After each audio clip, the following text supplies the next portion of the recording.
Hello, it's Karen Burniston here with my monthly designer challenge video. The theme this month is pattern plates, and I wanted to show a fun effect with our Swirls Pattern Plate where you can create this almost secondary pop-up using the pattern plate and connecting all of the swirls to the background. So it creates this kind of fun lattice that you could really decorate any style you wanted to. I decided to intersperse little cupcakes and make it a birthday card.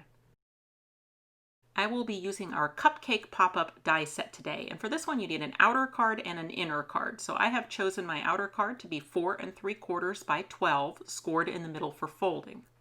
And then for my inner card, the one that I'll cut the pop-up into, that's cut a little smaller, so 4 1/2 by 11 1/2. To use the pop-up cupcake die set, I first need to cut the pop-up itself. So there are little alignment nubs that I line up right over the fold of the card. Then I'm going to use temporary removable tape to hold that in place while I roll that through a die cutting machine. I can use any die cutting machine that can accommodate a wafer thin die, and today I am using my Spellbinders Platinum 6. Folding the cupcake pop-up is pretty simple. I will show it here in the video the way I would teach it in a class. I would tell my students, put your thumbs behind the cupcake, make pairs of scissors out of your fingers, and then hold the corners. Then you bring your fingers down and your thumbs up, and where they meet is going to be that back fold. So right there across the back of the cupcake where it attaches to the card. And then pinch down the two little areas next to the cupcake. Okay, switching to the bottom, I'm first going to work the center fold in both directions. And then for that long box across the bottom, if I put my fingers into the box and then I use my thumbnails, I can really isolate that bottom fold. Then there's those two small ones where it connects to the card in the back. And then the last fold, and it's a little bit tricky, not bad, but just you kind of need to hold the box and the cupcake at the same time to be able to work that little valley fold where the cupcake attaches to the box. And then once you have all the folds started, you can kind of just start working this pop-up closed. So I bring the top upward and then kind of get to the bottom, and right at the fold, just bring everything to close it. So it's training it that first time that you want to go a little slowly, but then once you've done that, then it will remember all of those folds. Okay, so once the pop-up is trained, then I can put this inside the backing card. To do that, I could use a tape runner since there's so much area of paper, or I can just use my glue. I tend to be a glue person. I love my LINECO neutral pH adhesive in my fine tip bottle, and we do sell both of those items on our website. Okay, so just using my thumbnails to make sure the fold is right in the fold, then I can kind of carefully make sure everything's centered and get that back wall of the pop-up card put inside the backing card. And then to attach the other half of the pop-up, I just need to once again add my glue all over the back of the card, and then I could either close the card against that exposed adhesive or bring the card down to match the backing card. It's just whatever you prefer. Okay, so normally I would then start decorating that cupcake with the included decorator dies, but I've decided instead to cover up the pop-up cupcake with one of our Crosshatch circles, and that way this is going to become just a generic background. And to do that, I just need glue all over the pop-up cupcake, and then I'm just going to put my die cut circle right over the top. So you can convert that cupcake pop-up into a generic circle pop-up, square pop-up, any shape you like by just gluing a shape over the top of the cupcake and then continuing on decorating. Okay, I'm going to decorate the floor of my card with a piece of pattern paper. That's just a chevron pattern I found in my stash. You can see how I picked the cardstock colors from the pattern paper. For die cutting the pattern plates, I do recommend that you roll them through at an angle since they are a more intricate die. The swirls is actually the least intricate of the pattern plates though, so it usually will cut pretty easily in just a single pass. Okay, the way this technique is going to work is those spirals are going to be able to expand as the card opens so that you get that movement. But in order to make that happen, I do need to go in and probably snip this pattern plate in a few locations so that I can get some of those spirals just loosened up. In other words, they can move more. See, that one now has a lot of room to expand because it's no longer tethered to the one next to it. So I chose that one on the right, and then over here on the left, I think on this bottom one, I'll be able to untether that bigger spiral so that it can be used as one of the little pop-up spirals. So all I'm doing is just looking for a few spots in the pattern plate where a little snip would allow a spiral to open a lot further. So that bottom part of that spiral there, look at how much movement I can get in that by just untethering it. And then one more, I think I'll get rid of what's holding back that one in the middle there. So if I just snip right there, then see how I've kind of untethered that spiral. Okay, I'm going to use the center little small swirl to attach this to the pop-up. So I'm just adding my glue to that small center swirl, and then that is just going to center and go inside the card attached to the little pop-up box at the bottom. So now that's the only place that whole thing is attached. So just kind of holding it while I close the card. Then I notice that my pattern plate is actually sticking out of the card in the closed position, so I'm going to have to trim it down. Rather than just trim straight across, I think I'll just snip off some spirals and just choose locations where the top edge isn't going to look just like a straight edge all the way across. Okay, so now I've trimmed it down to where it fits inside the card. Okay, so the only thing tricky about this technique is that you really have to attach the centers of the spirals in the closed position so that they're in the right spot for the card to fold flat, because once you open it, the pop-up moves the pattern plate. So what I'm doing is I'm just on the back of the pattern plate going in with my glue and just adding a dot of glue in the center of all those big spirals. So I'm kind of avoiding the little ones. They probably don't have enough room to expand anyway, but the bigger ones, I'm adding that glue in the center of all those spirals. Those are going to glue to that back section of the card, but it needs to be done in the closed position. So I want to close the card and then reach in to push down the centers of all those spirals so that they will attach to the card in the closed position.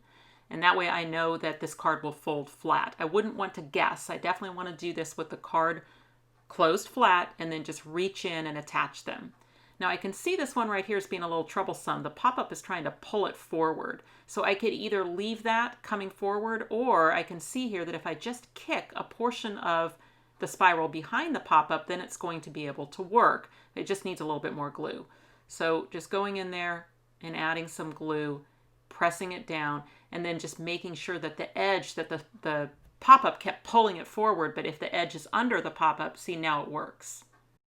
Okay, so those top 4 spirals are going to create the most motion in the piece because they're traveling the furthest. The ones in the middle that are attached to the circle, they're going to get a little bit of dimension.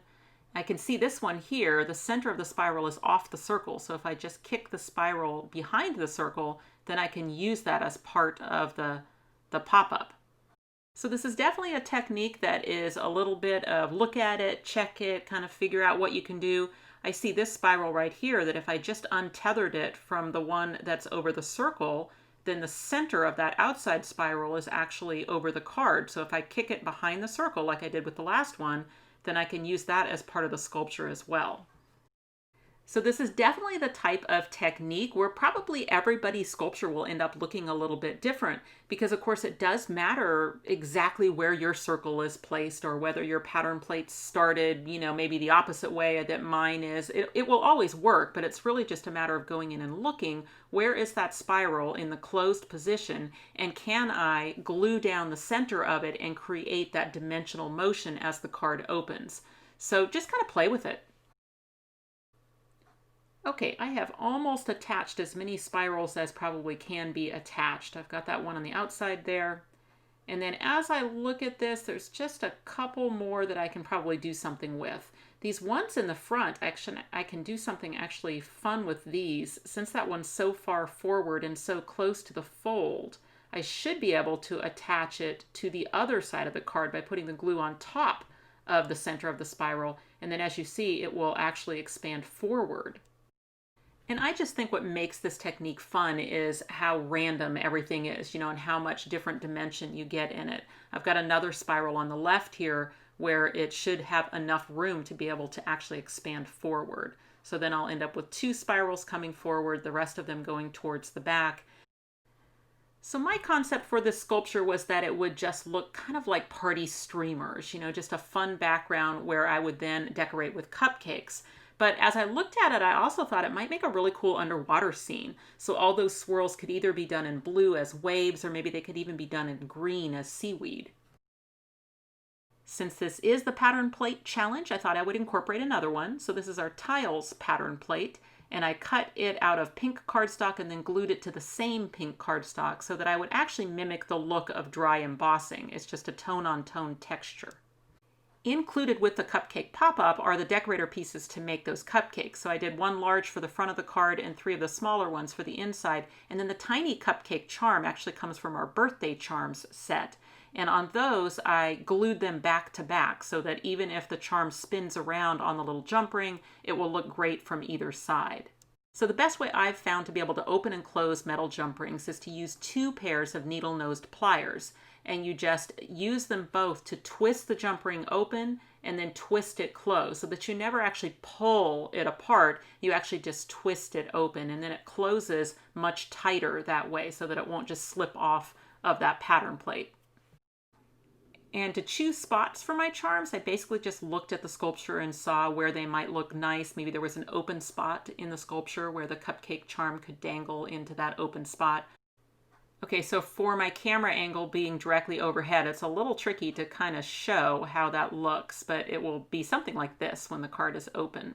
And then for my larger cupcakes, I'm just going to weave them in a few spots into the sculpture and then just sort of attach little bits of swirl to them to hold them in place.